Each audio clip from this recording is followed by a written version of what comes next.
पोचतोय की नाही मला काही माहिती नाही, पण बाहेर पाऊस सुरू आहे. या प्रसंगाला आपण तोंड देत एक थोड्या वेळेपर्यंत प्रवचन सेवा आपल्याला काय करायचं आहे, या ठिकाणी पूर्ण करायचं आहे. ज्ञानोबरायांनी या 4थ्या अध्यायामध्ये भगवंतानं जे अर्जुनाला ज्ञान दिलं, आता कशा संबंधी ज्ञान दिलं, काय ज्ञान दिलं, याचा बराचसा अनुवाद या ओळीमध्ये केलेला आहे. ते ज्ञान पैका बरवे जनी म्हणी आखी आणावे, तरी संताया भजावे सर्वस्वीसी.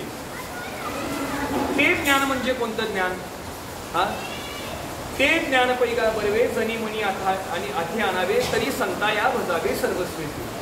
म्हणजे कोणतं ज्ञान सांगितलंय की संतांना भजल्यावर आम्हाला ते मिळतं आणि आम्हाला ते मिळाल्यानंतर आम्ही जन्ममरणारूपी संसारातून पार करून, आम्ही भवसागरातून पार करून आम्ही परमार्थाला लागतो. असं कोणतं ज्ञान आहे हो? बघा, मला थोडंसं वारकरी संप्रदायाबद्दल तुमच्यासमोर काही गोष्टी मांडायच्या आहेत. या वारकरी संप्रदायामध्ये अन्य संत महात्म्याने आपल्यावर काय केलेलं आहे? उपकार केलेले आहे. बरोबर आहे ना? अन्य संत महात्म्याने आमच्यावर क्रांती केली. या महाराष्ट्रावर, या भारतावर नव्हे तर या वारकरी संप्रदायावर पहिली जर क्रांती कोणी केली असेल तर ती पहिली क्रांती म्हणजे ज्ञानोबरायांनी क्रांती केली. तुम्ही एक अभंग म्हणता बघा, ज्ञान देवे रचिला पाया उभारिले देवालय. म्हणजे ज्ञानोबरायांनी वारकरी संप्रदायाचा पाया रोवला आणि वारकरी संप्रदायाचा पाया रोवून जर ही इमारत उभी करण्याचं काम जर कोण केलं असेल तर ते ज्ञानोबरायांनी केलेलं आहे. बघा, ज्ञानेश्वरी सारखा जर अगदी प्रभालवान्य जर ग्रंथ जर आमच्या समोर नसता तर विचार करा काय झालं असतं वारकरी संप्रदायाचं. ज्ञानोबरायच नसते तर काय आम्ही संप्रदाय उभा करू शकलो असतो का? ज्ञानोबरायांसारखी ज्ञानेश्वरी जर आमच्या समोर नसती, ज्ञानोबरायांनी निर्माण केलेली हरिपाठ जर आमच्या समोर नसता तर आम्ही हरिपाठ म्हटलो असतो का? सगळ्यात महत्त्वाची क्रांती जर कोण केली असेल तर ते ज्ञानोबरायांनी क्रांती केली. बऱ्याच वेळेला आम्ही कीर्तनाला प्रवचनाला बाहेर जातो, त्याच्या वेळेला बरेचसे लोक म्हणतात, महाराज तुम्ही ज्ञानेश्वरीच्या व्यतिरिक्त अन्य ग्रंथ प्रवचनाकरता का घेत नाही? मला सांगा, बरेचसे लोक प्रवचनाला इथं या गादीवर बसतात, बरेचसे महाराज मंडळी प्रवचनाला फार फार तर तुकारामांची गाथा किंवा ज्ञानोबरायांची ज्ञानेश्वरी याच्या व्यतिरिक्त काय घेतलेलं कधी बघितलंय का? ज्ञानेश्वरी तरी आम्ही नित्यनियमाने घेतो. एका गावामध्ये मी प्रवचनाला गेलो आणि प्रवचनाला गेल्यानंतर तिथल्या लोकांनी मला विचारलं, महाराज तुम्ही ज्ञानेश्वरीच्या व्यतिरिक्त अन्य ग्रंथ का प्रवचनाकरता निवडू शकत नाही? याला काही अर्थ आहे का? का बरं ज्ञानेश्वरी घेता? असा संत महात्म्यांनी आमच्यावर काय उपकार केलाय जेणेकरून तुम्ही ज्ञानेश्वरी सारखा ग्रंथ लिहिता? बघा, एक फार पूर्वीची कथा आहे. कारण या वारकरी संप्रदायामध्ये, या भरतखंडामध्ये, या भारत देशामध्ये नवे या महाराष्ट्रामध्ये पहिल्या सर्वात जास्त जर कोण उपकार आमच्यावर केला असेल तर ते ज्ञानोबरायांनी केलेलं आहे. बघा, म्हणून प्रत्येक साधू संत महात्मे सांगतात की जन्माला आलेल्या प्रत्येक मनुष्यानं निधान ज्ञानेश्वरीतल्या 2 ओव्या तरी वाचून मरावं. काय सांगतात? एक तरी ओवी अनुभवावी. हा, निदान संपूर्ण ज्ञानेश्वरी तुम्हाला अनुभवायला मिळाली नसली तरी चालेल, तरी एक ओवी अनुभवावी म्हणून सांगितलंय. तेही सुद्धा कशी? मनोभावे. हा, बघा, आळंदीमध्ये घडलेली घटना आहे. आता तुम्ही म्हणत असाल, महाराज ज्ञानेश्वरीवर का चिंतन करायची, ज्ञानेश्वरीवर का प्रवचन करायचे? कारण ज्ञानेश्वरी हा इतका प्रगल्भ ग्रंथ आहे, ज्ञानोबरायांनी इतकं ज्ञान ज्ञानेश्वरीमध्ये दिलेलं आहे, इतकं ज्ञान अन्य ग्रंथामध्ये तुम्हाला बघून सुद्धा पाहायला मिळणार. मग ते 4 वेदाचं खंडन असू दे किंवा अन्य प्रक्रिया ग्रंथ असू दे, या सगळ्या प्रक्रिया ग्रंथाचं जर विवरण कशामध्ये दिलं असेल तर ते ज्ञानोबरायांच्या ज्ञानेश्वरीमध्ये दिलेलं आहे. बघा, आळंदीमधली घटना सांगतो. एकदा शांतीब्रह्म एकनाथ महाराज आळंदीला आले. आता शांतीब्रह्म एकनाथ महाराज आळंदीला आल्यानंतर त्याच आळंदीमध्ये दासोपंत स्वामी नावाचा एक दशग्रंथी पंडित होता. त्या दशग्रंथी पंडितानं शांतीब्रह्म एकनाथ महाराजांनी विचारलं, म्हणायला लागले, महाराज तुम्ही ज्ञानेश्वरीवर शुद्धता आणण्याकरता बरंचसं काम केलेलं आहे, आतापर्यंत तुम्ही ज्ञानेश्वरीवर चिंतन करता, आता काय करा, थोडीशी ज्ञानेश्वरी बाजूला ठेवा आणि मी भगवद्गीतेवर 1,00,000 ओव्या लिहिलेल्या आहेत, त्या ओव्या तेवढ्या वाचा. असं कोण म्हणतंय? दासोपंत स्वामी. आता ज्ञानोबरायांनी भगवद्गीतेवर टीका लिहिली, पण भगवद्गीतेवर टीका लिहित असताना जवळजवळ 700-7,500 ओव्या त्या ठिकाणी काय केलेले लिहिलेले आहेत. पण या दासोपंत स्वामींनी किती ओव्या लिहिल्या? 1,00,000 ओव्या लिहिल्या आणि 1,00,000 ओव्या लिहिल्यानंतर दासोपंत स्वामींनी एकनाथ बाबांना सांगितलं, जरा ज्ञानोबरांची ज्ञानेश्वरी तेवढी बाजूला ठेवा आणि मी 1,00,000 ओव्या लिहिल्यात तेवढ्या वाचा. आता त्याला अहंकार निर्माण झाला, कारण ज्ञानोबरांनी जे काही ज्ञानेश्वरीमध्ये लिहिलेलं आहे एवढा मतित अर्थ मात्र त्याच्यामध्ये नव्हता. पण नाथबाबांनी एवढंच सांगितलं, तुझी 1,00,000 ओव्या लिहिलेली मी टीकाग्रंथ वाचतो, पण तुला एक मात्र करावं लागेल, मी पैठणमध्ये जवळजवळ 1 महिना ज्ञानेश्वरीवर प्रवचन करणार आहे आणि या ज्ञानेश्वरीच्या प्रवचनाकरता तुला काय करावं लागेल, यावं लागेल. कोण कोणाला सांगितलं? दासोपंत स्वामींनी एकनाथ बाबांना सांगितलं. बरोबर आहे ना? दासोपंत स्वामींनी सांगितलं, माझी ही 1,00,000 ओव्या लिहिलेली काय करूया, तुम्ही ग्रंथ वाचा. मी सुद्धा या भगवद्गीतेवर टीका लिहिल्या, पण त्या ठिकाणी नाथबाबा म्हणतात, मी तुझी टीका वाचतो, पण तुला कुठे यावं लागेल, पैठणला यावं लागेल. आता पैठणला यावं लागेल म्हटल्यानंतर सांगितल्याप्रमाणे सांगितलेल्या दिवशी सांगितलेल्या वेळेला तो दासोपंत स्वामी स्वतःचा टीका ग्रंथ घेऊन कुठे गेला, पैठणला गेला. आता पैठणला गेल्यानंतर नाथबाबांचं प्रवचन सुरू झालं. नेहमीप्रमाणे नाथबाबा प्रवचन करायला लागले. इथं अशा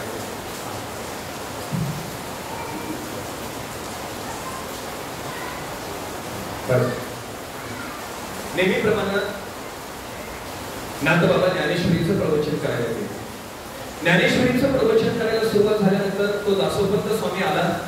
दासोपंत स्वामींनी जवळजवळ 1,00,000 ओव्या या भगवद्गीतेवर लिहिल्या होत्या आणि 1,00,000 ओव्या लिहिलेली भगवद्गीता घेऊन किंवा त्याच्यावर तो टीका ग्रंथ घेऊन दासोपंत स्वामी नाथबाबांच्या जवळ आले.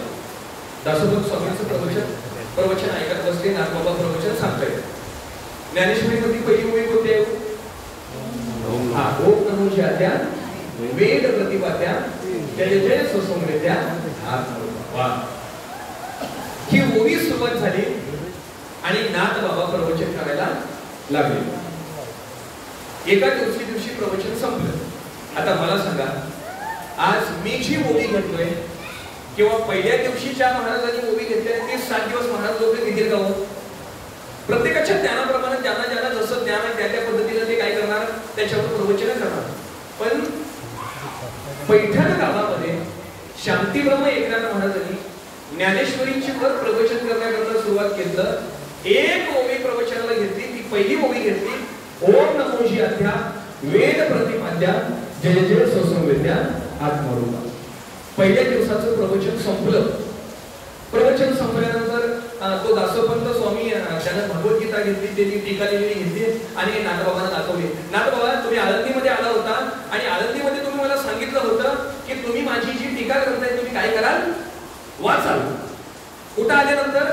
पैठण गावामध्ये आल्यानंतर. थोडी वाचता का? आता पहिल्या दिवसाचं प्रवचन झालं. नाथबाबांनी सांगितलं, पूर्ण महिनाभर प्रवचन झाल्याशिवाय तुझ्या ग्रंथाला मी हात सुद्धा लावणार.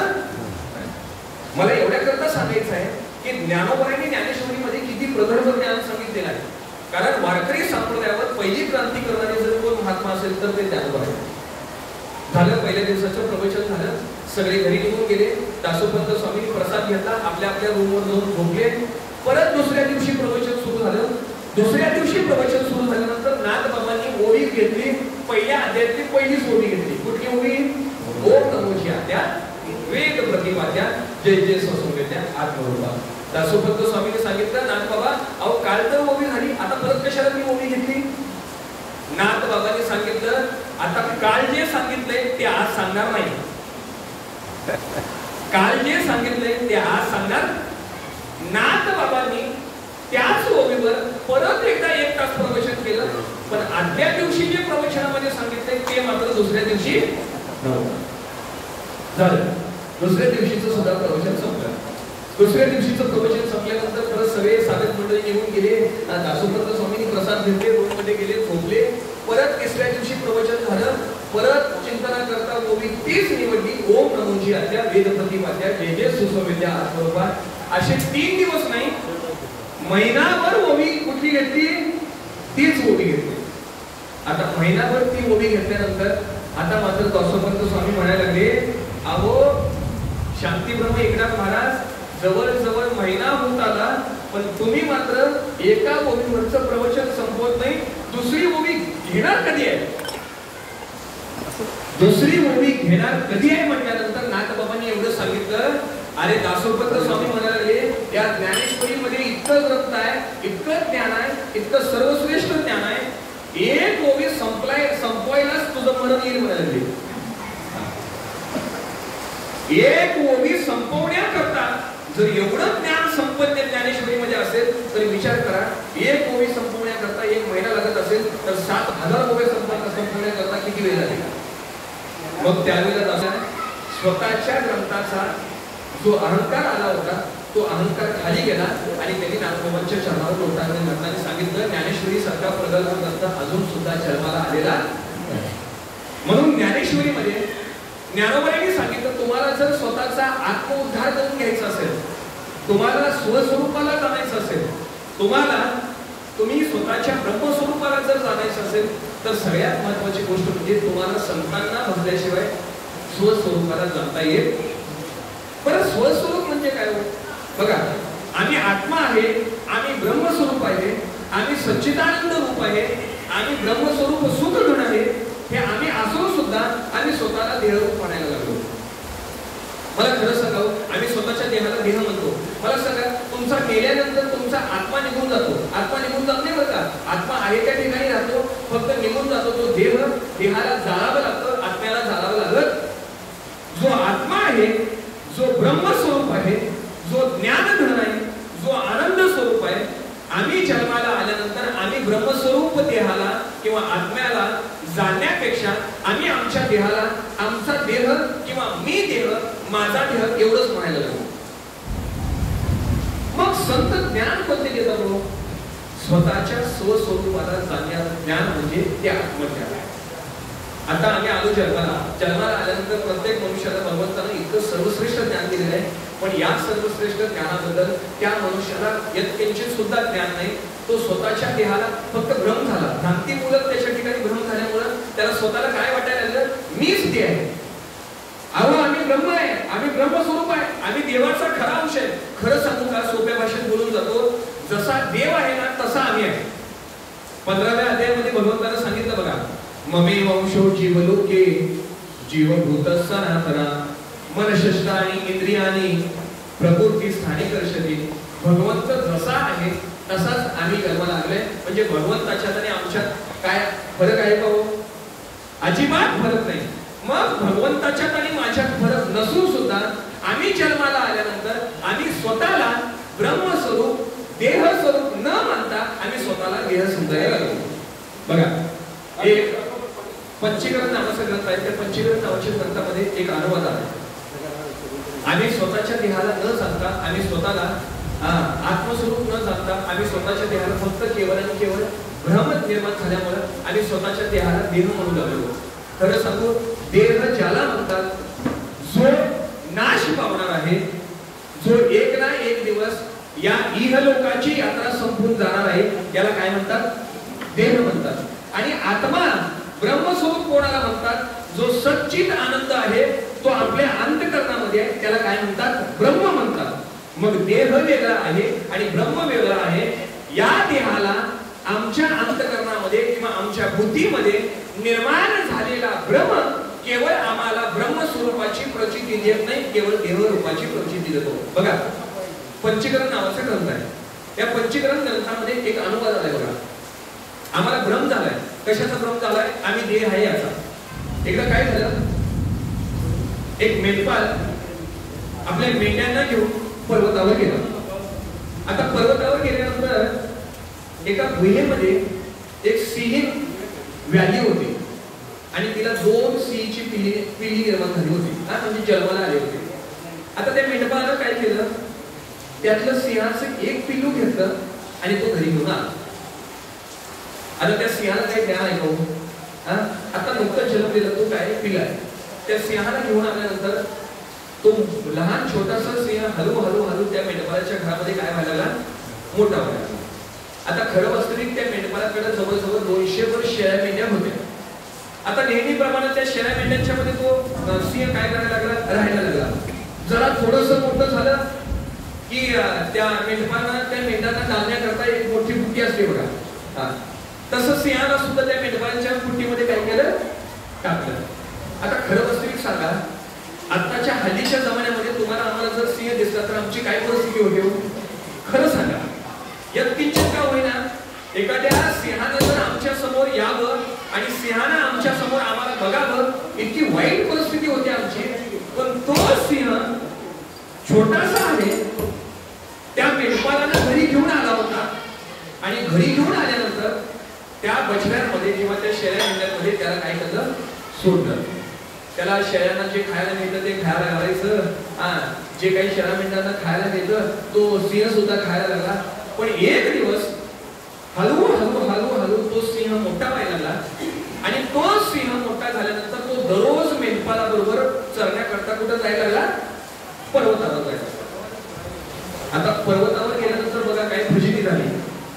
पर्वतावर गेल्यानंतर एक मोठा सिंह त्या मेंढपाळांच्या बरोबर किंवा मेंढपाळांच्या समोर येऊन उभा राहिला आणि त्या मोठ्या सिंहानं या मेंढपाळांच्या मध्ये किंवा या मेंढ्यांच्या गर्दीमध्ये एक आपलाच कुणीतरी नातेवाईक आहे असं त्यानं बघितलं आणि त्या सिंहाला हाक मारली. अरे म्हणायला लागले, मूर्खा, त्या मेंढपाळांच्या मध्ये काय करायला लागलेस, सिंह आहेस, ये म्हणायला लागले. आता असं कोण म्हणायला लागला, जो मोठा सिंह होता, जो पर्वतावर आला होता, त्यानं त्या मेंढ्यांच्या गर्दीमध्ये असलेल्या सिंहाला सांगितलं. आता सिंहाला सांगितल्यानंतर तो छोटा सिंह होता ना, जो मेंढ्यांच्या बरोबर फिरत होता, तो काय म्हणायला लागला, बाबा तू सिंह असशील पण मी मेंढपाळच आहे, मी मेंढपाळांच्या गर्दीमध्ये राहणारच आहे आणि मी मेंढरू आहे, मी सिंह नाही म्हणायला लागला. वास्तविक तो सिंह मेंढू होता का हो, तो बकरी होता का? पण त्याला भ्रम झाला होता, कारण त्या मेंढ्यांच्या संगतीमध्ये राहून मीच मेंढी आहे असं त्याचा काय झाला, भ्रम झाला. खरं वास्तविक तो मेंढी होता का? खरं वास्तविक तो होता काय, सिंह. मग सिंह होत असल्यामुळं त्या मोठ्या सिंहानं त्याला हाक मारली, म्हणायला लागले, तुला सिंह आहेस की मेंढा आहेस हे तुला दाखवतो, थोडंसं माझ्याकडे ये. म्हणून त्यानं काय केलं, त्या सगळ्या मेंढ्यांना सोडलं आणि तो बारका सिंह परत त्या सिंहाजवळ आला. त्या सिंहानं सांगितलं, बघ म्हणायला लागले, आता मी काय सांगतोय ते थोडंसं कान देऊन आहे. तू ज्या मेंढ्यांच्या गर्दीमध्ये राहिलेस ना, त्या सगळ्या मेंढ्या मेंढपाळानं पाळलेल्या आहेत आणि तू मात्र जंगलाचा राजा आहेस, सिंह आहेस हे एवढं जाणून घे. तर तो म्हणायला लागला, महाशय तुम्ही काहीतरी खोटं बोलताय, तुम्ही जरी मला सिंह म्हणत असला तरी मी सिंह. आता किती समजावून सांगायचं हो, कारण का लहानपणापासून त्याची वृत्ती काय झाली होती, मी सिंह आहे ऐवजी मी मेंढी आहे अशीच त्याची वृत्ती झाली होती, अशीच त्याची बुद्धी झाली होती. दररोज जन्मल्यापासून ते आतापर्यंत खायचं प्यायचं फिरायचं ही संगती कोणाबरोबर होती त्याची, मेंढ्यांच्या बरोबर. मग त्या सिंहानं ठरवलंय, मग म्हणायला लागले, आई जरा स्वतःच्या चेहऱ्यावर थोडंसं हात फिरव, तुला केस लागतात का? हो लागतंय म्हणायला लागले.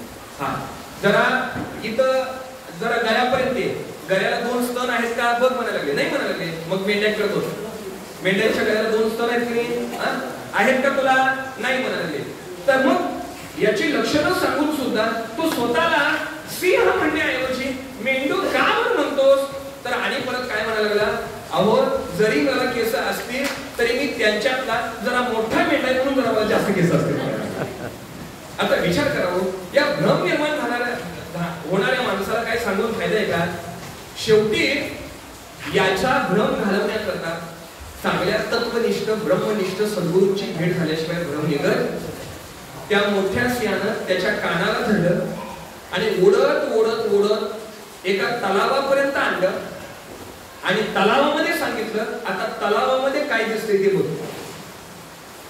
तलावामध्ये काय दिसतंय बघ म्हटल्यानंतर त्या मोठ्या सिंहानं बारक्या सिंहाला सांगितलं, म्हणाला, हे बघ माझा चेहरा आणि तुझ्या चेहऱ्यामध्ये काय फरक आहे का?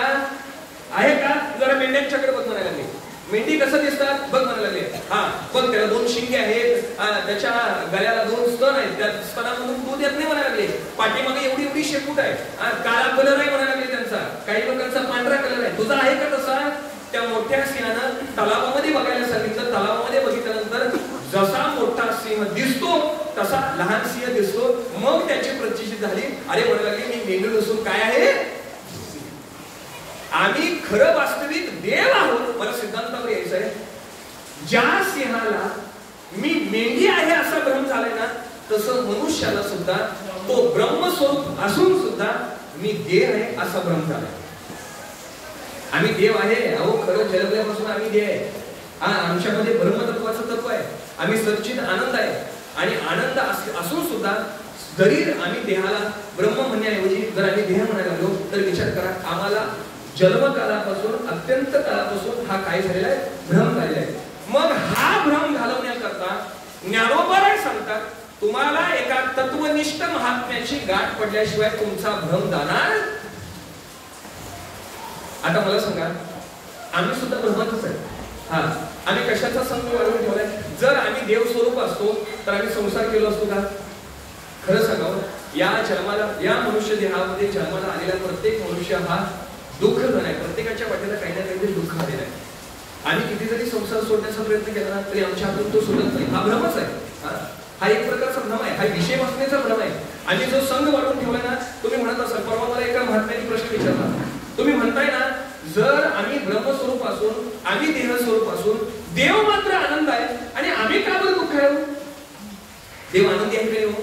खरं सांगा, पंढरपूरला गेल्यानंतर देवाला बघितल्यानंतर आनंद होतं का दुःख होतं? दुःख होतं. आता माझ्याबरोबर जरा बोलत राहा. पंढरपूरला गेल्यानंतर सुख मिळतं की परत प्रपंचात आल्यावर सुख मिळतं? बोला. पंढरपूरला गेल्यानंतर सुख मिळतं ना? पंढरपुरामध्ये पायी वारीला जात असताना जो अनुभव आपल्याला मिळतो, जे सुख अनुभवायला मिळतं, ते परमार्थात सुख मिळण्यापेक्षा तेवढं संसार तुम्हाला सुख मिळतं का? नाही. बघा, पंढरपूरच्या वारीला राहिल्यानंतर जवळजवळ आता बघा चैत्रवारी सुरू आहे. आज एकादशीचा उत्सव आहे. आज बरोबर वारीला जवळजवळ 16 तास लागतात म्हणे देवाचं दर्शन घेण्याकरता. 16 तास उभा राहून सुद्धा देवाला बघितल्यानंतर किती समाधान वाटतं, किती आनंद घडतो. मग मला सांगा, देवाला बघितल्यानंतर सुख प्राप्त होतं की परत संसारात आल्यानंतर सुख वाटतं? देवाला बघितल्यानंतर वाटतं. मला सांगा, तुम्ही 3 दिवस कीर्तन ऐकताय, 3 दिवस भगवंताचं नामचिंतन करताय, 3 दिवस, 4 दिवस, आता शेवटी तुम्ही उत्तरार्धामध्ये आलाय, जवळजवळ 6वा दिवस आहे. 6 दिवस तुम्ही देवाचा आनंद भोगला, परमार्थामध्ये सुख वाटलं का नाही? हो, जरी तुम्ही परमार्थामध्ये सुख वाटलेलं जरी असलं असं म्हणत असला तरी आम्ही मात्र संसाराला सोडलेलं नाही. हे ज्ञान आम्हाला जाणून घ्यायचं आहे. हा संसार दुःखामुळे आहे, लटिका आहे. तुम्ही आता मगाशी हरिपाठ म्हटला, त्याच्यामध्ये ज्ञानोबऱ्यांचं प्रमाण आले बघा. लटिका, व्यवहार, सर्व हा संसार वाया येणार हरिविन. हरिविन सगळं वाया येणार आहे बघा. आता परवा दिवशीची कथा सांगतो. आम्ही पंढरपूरला गेलो होतो आणि पंढरपुरामध्ये आमच्या गुरुजींनी आम्हाला 2019 ला घडलेली घटना सांगितली. चैतन्य महाराज देगलूरकर तुमच्या परिचयाचे असतील किंवा माहिती असेल, कधी तुमची युट्यूबवर त्यांची प्रवचने किंवा कीर्तन ऐकलं असेल. एक पंढरपुरामधला ज्ञानी वक्ता म्हणून त्याच्याकडे बघितलं जातं. त्या चैतन्य महाराज देगलूरकरांनी चातुर्मासामध्ये प्रवचनामध्ये गोष्ट सांगितली. बघा, या मनुष्याला झालेला जो संसाराविषयी किंवा देहाविषयी भ्रम आहे ना, हा भ्रम किती जरी सोडतो म्हटलं तरी सुटत, आणि किती जरी संसार सोडतो म्हटलं तरी आमच्या हातून तो सुटला जात नाही. बघा, त्यावेळेला त्यांचे पूर्वज भानुदास महाराज होतात. एकदा भानुदास महाराज प्रवचनाला बसले होते. चातुर्मासाचं प्रवचन होतं. चातुर्मास म्हणजे तुम्हाला माहितीये का? आषाढ एकादश संपली की चातुर्मास सुरू होतो आणि कार्तिक एकादशी पर्यंत चातुर्मास असतो. म्हणजे या अवधीमध्ये देव काय करतो? झोपतो. या चातुर्मासामध्ये प्रत्येकानं काही ना काहीतरी आत्मचिंतन करता कुठला ना कुठला तरी ग्रंथ वाचावा लागतो. चातुर्मासामध्ये पंढरपुरामध्ये काय केलं जातं माहितीये का? प्रत्येक वाड्यावर प्रत्येक महात्मा काय करतात? प्रत्येक ग्रंथावर विवरण करतात, म्हणजे प्रवचन असतात. देगलूरकर वाड्यावर ज्ञानेश्वरी प्रवचन करता घेतली होती. ज्ञानेश्वरीवर प्रवचन करण्याकरता भानुदास महाराज प्रवचनाला बसले. सगळे आमच्यासारखे नवोदित कीर्तनकार असतात ना, साळुंखे महाराज, ते सगळे काय करतात? ज्ञानेश्वरीवर काय टिपणं नवीन ऐकायला येतात, वया घेऊन येतात बरं का. 4 महिने आमच्यासारखे कीर्तनकार मंडळी पंढरपुरामध्ये येऊन राहतात. भात आमटी खायची, कुठल्या मठावर काय खायला मिळते ते खायचं आणि चिंतन करता राहायचं. भानुदास महाराजांचं प्रवचन सुरू झालं. सगळे आम्ही मंडळी बसलोय आणि एक साधक आला आणि भानुदास महाराजांच्या समोर बसला. समोर बसल्यानंतर 1 तासाचं प्रवचन संपलं. भानुदास महाराजांचं प्रवचन संपल्यानंतर आम्हाला राऊत बाबांचं प्रवचनाकरता जायचं, गात्याच्या प्रवचनाकरता दुसरीकडे जायचं होतं. आम्ही सगळे साधक मंडळी उठलो आणि निघून गेलो. एक मात्र जो साधक समोर बसला होता, प्रवचन संपल्यानंतर जवळजवळ 2 तास एकाच जागेवर बसला. भानुदास महाराजांनी साधा विचार केला, हो आता काय ज्ञानेश्वरी बद्दल प्रवचनातलं काय त्रुटी आहेत का, काय समजलं नाही का? त्याला विचारलं, बाबा का बरं बसलास, काय कारण आहे? 1 तास प्रवचन संपलं, सगळे साधक मंडळी आपल्या आपल्या वया घेऊन निघून गेले. तुला काय गरज आहे मला इथं बसलास? तर त्यानं सांगितलं, महाराज बसलो याच्याकरता संसाराचा कंटाळा आलाय, सगळं सोडून पंढरपूरला आलं म्हणाला. काय सांगितलं? सगळं सोडून पंढरपूरला आलंय. आता ते मोठे वक्ते होते, त्याने विचारलं, सगळं सोडून येण्याकरता काय घरामध्ये वादावादी झाली का? काय घरातल्या मुलाबाळांशी भांडलास का? बायको बरोबर भांडण झालं का? नाही म्हणायला लागले महाराज, काय भांडण वगैरे काय झाले नाही. अगदी मुलं 2 आहेत, गडगडचे आहेत म्हणायला लागले. स्वतःचा व्यवसाय आहे, जवळजवळ करोडो रुपयाचा ऐवज त्यांच्याजवळ आहे, सुनं बाळ आहे, सगळं व्यवस्थित चाललंय, पत्नी सुद्धा आहे, पत्नी मुलाबाळांच्याकडे राहते. आता कशाला उगा लोकांना त्रास द्यायचं, मुलाबाळांना त्रास द्यायचं, त्यांचा संसार चाललाय, सगळं सोडलं म्हणायला लागला आणि पंढरपूरला आलो. आता बघा, मला सिद्धांतावर बोलायचं आहे, मला धर्मावर बोलायचं आहे, आम्हाला जो भ्रम झाला याच्याविषयी मला बोलायचं आहे. आला बरं, आलास ते आलास, काय राहायची सोय केली का? नाही म्हणाले, आजच आलोय, कुठंतरी एखादा मठ बघायचा, एका महाराजाजवळ चरणाजवळ राहायचं आणि तिथंच राहायचं. बरं झालं म्हणाले, खायची काय सोय केली का? नाही म्हणाले, चातुर्मास सुरू आहे, पंढरपुरामध्ये बरेचसे महात्मे मंडळी येतात, जेवण घालतात आणि तिथं जेवायचं. वेळेत मात्र जेवायला जावं लागतं, भात आमटी खायची आणि निवांत पांडुरंगाचं स्मरण करत बसायचं. बरं, काय राहायची सोय केली काय? अंगावर पांघरून वगैरे काय आणलं का? नाही म्हणायला लागले. आता इथं जायचं म्हणायला लागले, सोलापूरच्या शादी वगैरे देतात, त्या तेवढ्या खरेदी करायच्या आणि राहायचं. भानुदास महाराजांनी सांगितलं, इकडं तिकडं भरकटत राहण्यापेक्षा तू काय कर, आमच्याच मठावर राहा. आता बघा, महात्मे लोक काय सांगतात, मठावर जर राहायचं असेल तर मठावर राहण्याकरता त्या भानुदास महाराजांनी सांगितलं, जर आमच्या तुला मठावर राहायचं असेल तर सकाळी उठल्यानंतर पहाटे 5 वाजता उठायचं. पहाटे 5 ला गरम पाणी मिळेल आंघोळीला, आणि आंघोळीला गरम पाणी मिळाल्यानंतर तुला चहा मिळेल, नाश्ता मिळेल. नाश्ता झाला की ज्ञानेश्वरी वाचायची. काय वाचायची? ज्ञानेश्वरी. 10 वाजेपर्यंत ज्ञानेश्वरी वाचायची. परत तुला सुंदर असा नाश्ता मिळेल, नाश्ता झाला परत 12 वाजेपर्यंत काय वाचायची? ज्ञानेश्वरी वाचायची. बोलत राहा, ज्ञानेश्वरी वाचायची म्हणायची. मी फक्त पुढचं बोलतो, तुम्ही ज्ञानेश्वरी वाचायची. परत 12 वाजेपर्यंत ज्ञानेश्वरी वाचून झाली, मस्तपैकी पंचपक्वानाचं ताट समोर येईल, पंचपक्वानाचं ताट खाल्लं, ताट खाल्ल्यानंतर परत काय वाचायची? ज्ञानेश्वरी वाचायची. परत 5 वाजेपर्यंत ज्ञानेश्वरी वाचायची. तुला वाटलं तर विश्रांती घे, नाही तर ज्ञानेश्वरी वाचायची. परत 5 वाजता प्रवचन सुरू होईल, प्रवचनाला तू समोर बसायचं. 6 वाजेपर्यंत प्रवचन होईल, 6 वाजता सगळ्यांना दूध मिळतं, दूध प्यायचं. तिथं तू काय वाचायची? ज्ञानेश्वरी वाचायची. परत संध्याकाळी म्हणजे रात्री 9 वाजता सगळ्यांना संत भोजन असतं, मस्तपैकी तुला संत भोजन मिळेल. संत भोजन झालं, रात्री 10 वाजेपर्यंत तू ज्ञानेश्वरी वाचायची आणि झोपी जायचं. परत सकाळी उठायचं. सकाळी उठल्यानंतर परत पहाटे 5 वाजता उठायचं. 5 वाजता उठल्यानंतर स्नान करायचं, गरम पाणी मिळेल, चहा मिळेल, नाश्ता मिळेल. परत काय वाचायची? ज्ञानेश्वरी वाचायची. असं 1 महिना, 2 महिना, 3 महिने झाले. दररोजचा नित्यनेम व्यवस्थित सुरू होता, पण जसा पहिल्या दिवशी येऊन 3 तास बसला होता ना, तसा 3 महिन्यानंतर परत 3 तास बसला एका जागेवर. आता भानुदास महाराजांनी विचार केला हो थोडासा, पहिल्या दिवशी मात्र 3 तास बसला होता, आता 3 महिन्यानं झाले तरी काय याला? विचारलं, म्हटले बाबा काय ज्ञानेश्वरीमध्ये तुला काही कळायला अडचण आहे का? काय तुला आम्ही जी सेवा तुझी करतो त्याच्यामध्ये काय विलंब होते का? काय खायला प्यायला चांगले मिळत नाही का? राहण्याची वगैरे सोय चांगली आहे ना? सगळं चांगलं आहे. काय झालं म्हणायला लागले, आज 3 तास इथं बसून राहिलास? तर त्यानं सांगितलं, महाराज म्हणायला लागले, खरं सांगू का हो, जेवढी घरात माझी सेवा करत नाही तेवढी माझी काय करतात इथं सगळं खायला मिळतं, प्यायला मिळतं, राहायची सोय चांगली आहे, सगळं व्यवस्थित आहे. ज्ञानेश्वरीवर जेवढी प्रवचन करताना हे सगळं मला कळतं, पण 4 दिवस असं वाटायला लागले थोडंसं घराकडे जाऊन येऊया. ते विचार करा, जो कायमच जातो म्हणून येतोय ना, तो कधीच कायमचा राहत, तो परत एकदा निघून जातो. अहो पहिल्या दिवशी कायमच जातो म्हणून आला होता, होता, मी कायमचा संसार सोडलाय आणि कायमचं पंढरपुरामध्ये आलोय. पण 3 महिन्यानंतर बुद्धीचा पालट झाला, मोह निर्माण झाला आणि नंतर म्हणायला लागला थोडीशी पोराबालांची आठवण यायला लागली, जरा घराकडे जाऊन येतो. भानुदास म्हणायला लागले, भानुदास महाराज म्हटले, जो तू कायमचा म्हणून आला होतास ना, अशी बरीचशी माणसं माझ्याजवळ आली पण ती कायमची राहिली. अहो हाच भ्रम झालाय आम्हाला. आम्ही संसाराविषयी हाच भ्रम करून घेतोय. आम्ही स्वतःच्या देहाला जाणलं का हो?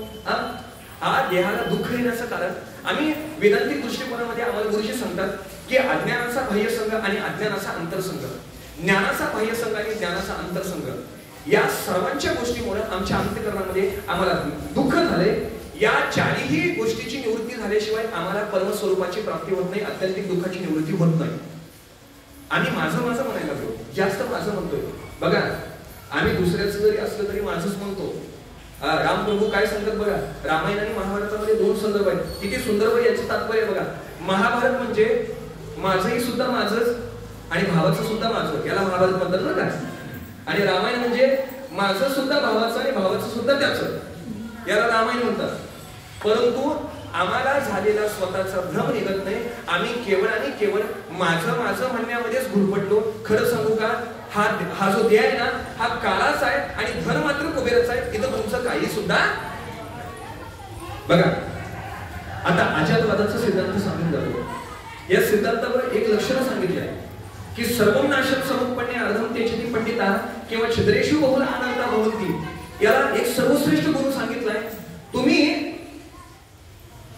या शास्त्रामध्ये प्रवेश केल्यानंतर तुम्ही आपल्या देहाचा वापर करत असताना यत्किंचित का होईना शास्त्रविहित जर तुम्ही वागलं किंवा शास्त्र सोडून जर वागलं तर एक लक्षात ठेवा, तुमचा नाश झाल्याशिवाय हा तुमचा अनुभव तुमच्या पाठीमागे पाहिजे.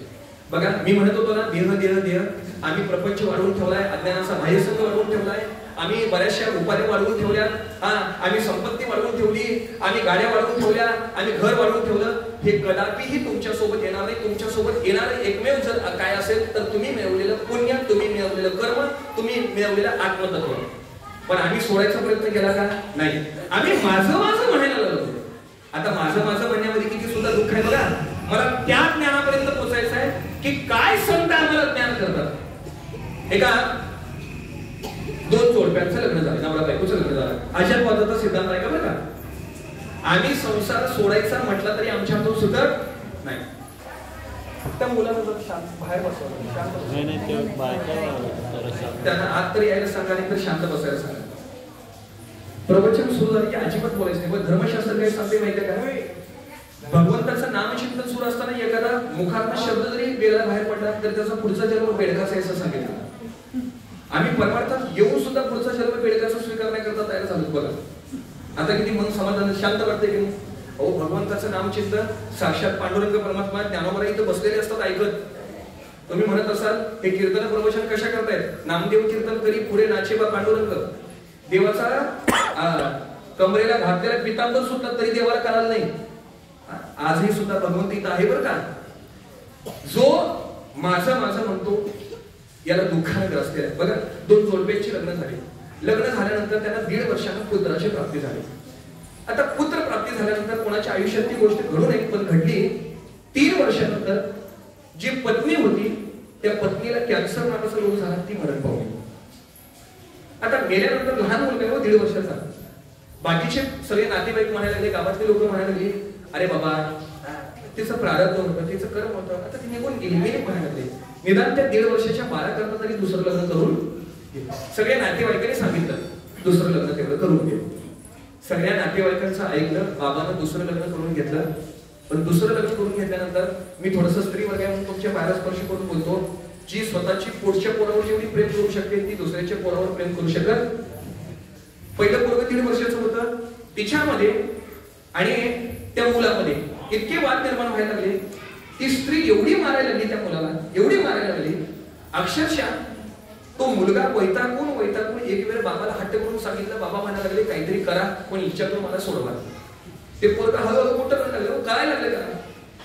पण त्या स्त्रीनं आपल्या मुलाला सांगितलं, हे बघा जे पहिल्या पत्नीचं पोरग आहे ना, त्या पहिल्या पत्नीच्या पोरग्याला काय करा, कुठेतरी अनाथ आश्रमामध्ये घालवा. इथं मला अजिबात याच्यासोबत राहायचं नाही. या पोरग्याची वागणूक मला अजिबात पटत नाही म्हणायला लागले आणि याचा माझा मला संबंध नको म्हणायला लागले, तुम्ही कुठेतरी याला काय करा, हॉस्टेलला घाला. त्या नवऱ्यानं स्पष्ट सांगितलं, म्हणायला लागले त्याची आई जर जिवंत असती तर मला हा उपद्व्याप भोगायला लागला नसता. बघ आपलंच पोरगा असं समज आणि त्याला सांभाळ. पण शेवटी त्या स्त्रीनं एक वाईट कृत्य केलं. ज्यावेळेला नवरा बाहेर गेल्यानंतर अक्षरशः 2 दिवसाकरता तो कामाकरता बाहेर गेला होता, पण त्या स्त्रीनं एक टोकाचं पाऊल उचललं आणि त्या लहान मुलाला जीवे मारून टाकलं. धर्मशास्त्रामध्ये सिद्धांत दिल्यावर का धर्मशास्त्रामध्ये याचा, त्याला अजातवाद म्हणतात. मारलं त्याला आणि मारल्यानंतर त्या मुलाची खांडोळी केली म्हणे. खांडोळी याचा अर्थ काय, लहान लहान तुकडे. तुकडे एका पेटीमध्ये भरले आणि पेटीमध्ये भरून कुठेतरी लांब टाकण्याकरता स्त्री चालली. आता लांब टाकण्याकरता चोर स्वतःची चोरी शोधून सुद्धा कोणालाही सुद्धा सापडणार नाही किंवा कोणाला सुद्धा याचा थांगपत्ता लागणार नाही असे चोर असतात बरं का. त्या स्त्रीनं काय केलं असावं, गळ्यामध्ये सुवर्ण अलंकार घातले, जवळ 50 तोळ्याचा अलंकार घातला, अंगावर झरझरीत साडी घातली, पैठणी साडी घातली, हातामध्ये पेटी घेतली, पेटीमध्ये मेलेल्या मुलाचे तुकडे आणि ही त्या पेटीला टाकण्याकरता चाललेले. म्हणजे कुणीतरी समजावं बाबा ही कुठेतरी लग्नाला चालली. गेली बस स्थानकावर गेली. आता त्या ज्या गावाला जाणार होती त्या गावाची बस लागली होती, बसमध्ये चढली. बसमध्ये चढल्यानंतर दुर्दैव बघा किती, त्याच बसमध्ये पाठीमागच्या सीटवर 2 चोर बसले होते. त्या चोरांनी त्या स्त्रीला बघितलं आणि मनामध्ये एक विकल्प निर्माण झाला, तर्क अनुमान, त्याला अनुमान प्रमाण म्हणतात, की एखादी गोष्ट दिसली ना त्याच्यावर अनुमान प्रमाण लावायचं किंवा तर्क वितर्क लावायचा. त्या पाठीमागच्या चोरांनी तर्क लावला, म्हणायला लागले जर बाईच्या अंगावर एवढं सोनं असेल तर पेटीत किती सोनं असेल. काय तर्क लावली याची शाश्वती नाही म्हणतात आता.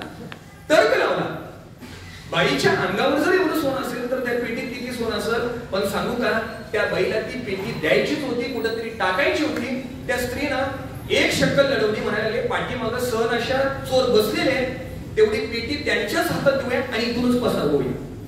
म्हणून पेटी घेतली आणि त्या चोर दादांच्या हातामध्ये दिली आणि सांगितलं, म्हणायला लागले माझी छोटीशी पोर आहे, थोडस स्टँडवर जाते आणि खाऊ घेऊन येते, तोपर्यंत तुम्ही काय करा, माझी पेटी सापवा. पेटी हातात दिल्यानंतर चोरांच्या मनामध्ये एवढाच प्रश्न निर्माण झाला, आनंद झाला, म्हणायला लागले ज्याच्या करता आलो होतं ते ऐकच मिळालं. म्हणायला उजळले भाग्य आता अवघी चिंता सहजच मिळालं, म्हणायला लागले सहजच मिळालं. पेटी घेतली, पण दोघांनी एक ठरवलं होतं. काय ठरवलं होतं माहितीये का, जी पेटी आम्हाला मिळेल त्याच्यामध्ये 2 चोरांनी विभागून घ्यायची, निम्म तो घ्यायचा निम्म तो घ्यायचा. पण सांगू का, एखाद्याला धनप्राप्ती झाली ना तर ती धनप्राप्ती तो निम्म त्याच्याकरता देईल किंवा निम्म आपल्याकरता देईल ही शाश्वती राहत नाही. लोभ निर्माण झाले एका चोरामध्ये. बलाढ्य चोर होता, तो भांडायला लागला, तो म्हणायला लागला आता निम्म बोललो होतो, सगळी पेटी माझीच आहे, तुला मारूनच टाकेल म्हणायला लागला. दोघांच्या मध्ये वादावादी निर्माण झाली. शेवटी वादावादी निर्माण झाल्यानंतर ज्या गाडीमध्ये जे ड्रायव्हर आणि कंडक्टर होते ना, या दोघांनी त्या चोरांना धरलं आणि पोलिसाच्या हवाले करून दिले. बघा, जो आपल्याला भ्रम झालाय ना त्या भ्रमाविषयी मला बोलायचं आहे. आम्हाला ज्ञानोबराय कुठल्या ज्ञानाविषयी मार्गदर्शन करतात. आम्हाला हा भ्रम घालवण्याकरता सद्गुरूची भेट होणं, संतांची भेट होणं फार महत्वाचं आहे. पण किती जरी आम्ही संसारामध्ये गुरफटलो तरी भगवंतासारखं आनंद घर आम्हाला बनता येत. हा भ्रम निवारण झाल्याशिवाय आम्हाला देवासारखं देवत्व प्राप्त होत नाही. झालं, पोलिसांनी पकडलं. पोलिसांनी दोघांच्या करता दोघांची, आता कोर्टामध्ये गेल्यानंतर वादी आणि प्रतिवादी म्हणजे दोघांच्या लोकांचं ऐकून घ्यावं लागतं बरं का. मग तो जज असतो ना त्याच्यावर निकाल काढतो. पोलिसांनी दोघांना धरलं, पेटी काढून घेतली आणि एका चोराला सांगितलं, बघ म्हणायला लागले तुझी पेटी आहे ना तर मला सांग या पेटीमध्ये तुझा ऐवज काय आहे. त्यानं काय सांगितलं, साहेब म्हणायला लागले माझ्या पत्नीची साडी आहे, माझ्या मुलाचे कपडे आहेत, त्यात माझी थोडी कपडे आहेत आणि माझं पाकिट आहे, त्या पाकिटामध्ये 10,000 रुपये एवढाच माझा ऐवज आहे, त्याच्या व्यतिरिक्त त्या पेटीमध्ये काही सुद्धा नाही. साहेबांनी सांगितलं जर त्याच्या पद्धतीनं तू सांगितल्या पद्धतीनं जर ऐवज त्या पेटीमध्ये असेल तर ती पेटी कोणाची, तुझी. दुसऱ्याला विचारलं तुझं काय आहे, तर त्यानं सांगितलं थोडीशी माझी शाळेची पुस्तकं आहेत आणि माझ्या बायकोचं मंगळसूत्र आहे, म्हणाले आजच नवीन खरेदी केलं होतं आणि ते पेटीमध्ये ठेवलंय. साहेबांनी सांगितलं आता तू जसं सांगितलंयस त्या पद्धतीनं जर ऐवज त्या पेटीमध्ये असेल तर ती पेटी कोणाची, दोघांची परवानगी घेतली. आता पेटी उघडू का, पोलिसांनी सांगितलं पेटी उघड का, दोघांनी सांगितलं साहेब उघडून टाका. ज्यावेळेला पोलिसांनी त्या पेटीचं लॉक उघडलं लॉक उघडल्यानंतर मेलेलं प्रेत बघितलं. 2 तासापूर्वी जे माझे म्हणणारे चोर होते ते 10 कोस लांब पळायला लागले. काय करायला लागले? आता सोडतील का पोलीस? खरं सांगावं, आता सोडतील का? धरलं दोघांना, विना जामिनाचं अटक केलं आणि एका मुलाला मारण्याचा दोष त्यांच्यावर दिला आणि जवळजवळ 7 वर्षाची शिक्षा झाली. एका मेलेल्या प्रेताला त्या पेटीमध्ये केवळ संपत्ती आहे असा भ्रम झाला आणि मेलेल्या पेटीला आम्ही माझं म्हणून बसलो. 7 वर्ष दुःख भोगावं लागलं. विचार करा, आम्ही दररोज संसारामध्ये माझं म्हणतो, मग तुम्हाला दुःख मिळेल का सुख मिळेल? म्हणून आमच्या अंतःकरणामध्ये भ्रम झालाय. आम्ही केवळ देहाला केवळ देह, माझा देह म्हणायला लागलो, कारण आम्ही ब्रह्मस्वरूप आहे. या ब्रह्मस्वरूपाला, या सच्चित आनंद स्वरूपाला जर जाणून घ्यायचं असेल तर ते ज्ञान पैगा परवे जनी मनी अथ्या रावे तरी संता या भजावे सर्वस्वीशी. संतांना भजल्याशिवाय तुम्हाला तुमच्या आत्मस्वरूपाची जाणीव होत. मग याच्याकरता तुम्ही विचारा, महाराज आम्ही करू तरी काय करावं? आता आम्ही संतांच्या संगतीमध्ये, संतांचे संगती म्हणून मार्गगती आकारावा श्रीपती तेने बनले. अर्धाक्षर घडता संतांची संगती तेने होई शांती मन पापा. अहो एखादा महापातकी असेल, पतित असेल, मूढ असेल, पापी असेल, त्यांना अर्धाक्षर का होईना संतांच्या संगतीमध्ये जर त्यानं प्रवेश केला ना, तर विचार करा, जेवढं त्यानं पाप केलेलं आहे ते पाप अर्धा क्षणात निघून जातं. इतकी संतांच्या संगतीमध्ये ताकद आहे. आता मला फार काही चिंतन मांडायचं नाही, कारण कीर्तनामध्ये बरंच आपल्याला मागायचंय बरं का. आज जागराचं कीर्तन आहे. पावसानं सुद्धा मला मगाशी म्हटलं, महाराज आतापर्यंत पाऊस पडला नव्हता, येताना तुम्ही पाऊस घेऊन आला की काय? म्हणजे आम्हाला जे पाहिजे होतं तेच आम्हाला मिळालं. हो, पाऊस पडला पाहिजे. एक सर्वांना विनंती करून सांगतो की संत महात्म्याच्या संगतीशिवाय, श्री गुरूंच्या निष्ठेशिवाय किंवा श्री गुरूंच्या आशीर्वादाशिवाय, कृपाशीर्वादाशिवाय आमची उन्नती होत नाही. म्हणून आम्ही जिथं माळ घातली, आम्ही ज्या सद्गुरूंच्या श्रद्धा ठेवतो त्या सद्गुरूंची मनोभावे तिथं जाऊन त्यांची सेवा करणं, त्यांना प्रश्न विचारणं आणि त्यांना प्रणिपात करणं, दंडवत घालणं, हे खरं कर्तव्य जर कोणाचं असेल तर ते साधकाचं आहे. आता ज्ञान काय देतात? तुम्ही म्हणत असाल, महाराज आम्ही जातो पंढरपूरला, आम्ही श्रीगुरूंच्या सानिध्यात आहेत, मग ज्ञान घ्यायचं कुठलं? आता ज्ञान म्हणजे काय सांगा? निदान ज्ञान घेण्यापेक्षा श्रीगुरूंचा संग जरी लाभला तरी आपली पापं निघून जातात. संघ समूह का किती महत्वाचा आहे. आता परवा दिवशी आमचा पाठ झाला आणि पाठ झाल्यानंतर त्याच्यामध्ये संघ या विषयावर आमची बोलणी सुरू झाली. प्रत्येक विद्यार्थ्याला काय काय समजलंय आणि त्यानं संघाविषयी, संघ याचा अर्थ सांगून जातो जो आम्ही प्रपंचाचा बाह्य संघ आम्ही आपल्या मनाला किंवा आपल्या शरीराला लावून घेतलाय ना, हा संघ घालवल्याशिवाय आम्हाला ती आत्मस्वरूपाची जाणीव होत. मग हे घालवण्याकरता तुम्हाला ब्रह्मनिष्ठ, क्षोत्रिय आणि जो प्रेमळ आहे अशा सद्गुरूंची भेट होणं तुम्हाला फार गरजेचं आहे. बघा आता हे महात्मे कशी ओळखायची किंवा या महात्म्यांची भेट झाल्यानंतर आमच्यामध्ये काय बदल घडतो. एकदा एक कीर्तनकार मंडळी होते, अगदी साधू महात्मा होतो बरं का. एकदा एका स्त्रीनं महात्म्यांना सांगितलं, महाराज म्हणायला लागले थोडंसं काय करा, आमच्या घराला चहा प्यायला या. चहा प्यायला या म्हटल्यानंतर आता ती स्त्री सात्विक होती पण तिचा पत्नी थोडासा व्यसनी होता.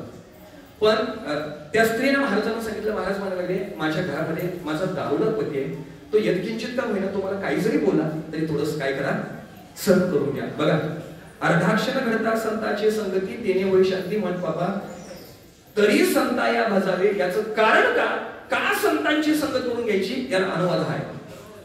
बरं म्हणाले काय हरकत नाही, त्यांना मारलं तरी मी मारून घेतो म्हणाले. महात्मा होता हो, आला घरामध्ये आल्यानंतर पहिल्या खोलीमध्ये तो माणूस मद्यपान करत बसला होता. त्यानं महाराजाला सांगितलं, आजपर्यंत माझ्या घराला 100 महाराज येऊन गेले म्हणायला लागले, आजपर्यंत त्याने सांगितलं दारू सोड, तू जरी सांगितलं तरी सोडणार नाही, तू जरी सांगितलं तरी सोडणार नाही. तो महात्मा म्हणायला लागला, मी दारू सोडायला नाही सांगायला आलो म्हणायला लागले, दारू पे म्हणून सांगायला आले म्हणाले. तो म्हणायला लागला, आतापर्यंत महाराज एवढे विचित्र येऊन गेले, तू पे म्हणून सांगतोयस.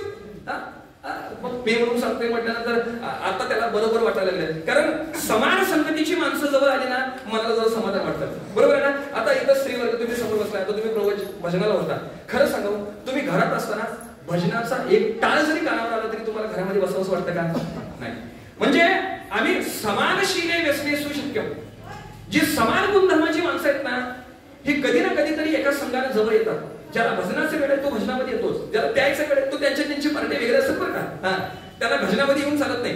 पेनारा माणूस कधी भजनामध्ये येत नाही, भजनाचा माणूस कधी पेनारामध्ये जात. भजनामध्ये सुद्धा पेत्राडे यायला लागले, सोडा तो भाग वेगळा आहे. आता आमच्या गावाकडे जो चालतोय बरं का, संध्याकाळी काय आता तो विचित्र प्रकार सुरू झाला. आला महात्मा बसला आणि त्यानं त्या माणसाला सांगितलं, बाबा म्हणायला लागले प्यायची पण थोडीशी वजनात प्यायची, असं तसं प्यायचं नाही. हे बघा सद्गुरू कसे बोलू, मी थोडस कानाला हात लावून बोलतो, अशा विचित्र गोष्टी याच्यावर बोलू नये. पण संतांचा क्षण किती महत्वाचा आहे याला मला तुमच्या डोळ्यासमोर मांडायचं आहे. मद्यपान कर म्हणायला नाही, पण करत असताना त्याच्यामध्ये मर्यादा असायला पाहिजे. तोपर्यंत स्त्री आली, हे दोघे बोलत होते. तिनं आश्चर्य केलं, म्हणायला लागले नवरा दारुडा आहे आणि महाराजाची संगती कशी काय जुळली म्हणायला लागले. आजपर्यंत जेवढे महाराज आले या सगळ्या महाराजांना शिव्यानं धुवून काढले म्हणायला लागले या बाबाला. आणि दोघे कसे काय बोलायला लागले. महाराज म्हणायला लागले, ताई तू तेवढं दूध तापवायला ठेवून, आमची काय मैत्री ती तुला नंतर सांगतो. दूध तापवायला सुरुवात केली, दूध झालं आणि यांच्या दोघांची बोलणी सुरू झाली. त्याने एवढंच सांगितलं, मी तुला एक एवढासा खडू देतो, हा खडू दररोज वजन करायचा आणि त्या खडूच्या वजनाची काय प्यायची, दारू प्यायची. बघ म्हणाला लागले, तो दुकानात जातोस दारू आणतोस, मला मान्य आहे दारू घेतो, पण घरात आल्यानंतर ज्या ग्लास मध्ये तू दारू ओततोस किंवा मद्यपान ओततोस ना, एका बाजूला तो खडू ठेवायचा, त्याच्यामध्ये दारू ओतायची आणि तेवढ्या वजनाचा दारू पिल्यानंतर भिंतीवर एक रेष मारायची. म्हणजे तुला समजलं पाहिजे किती वेळा पेलेस ते. बघा सद्गुरू कसे ज्ञान देतील सांगता येत नाही. दररोज प्यायला लागला, एक दिवस पिल्यानंतर तेवढा खडू न रेष ओढायची, दुसऱ्या दिवशी पेला खडून रेष ओढायची. आता तो खडू आहे हो, आता एवढासा जरी खडू असला तर तो लीर बारीक बारीक होणारच ना. 1 महिना झाला, 2 महिना झाला, तो खडू ओढून कधी खडू संपला आणि त्याच्यामध्ये कधी दारू निवृत्ती झाली त्यालाही सुद्धा कळालं नाही. निघून गेली.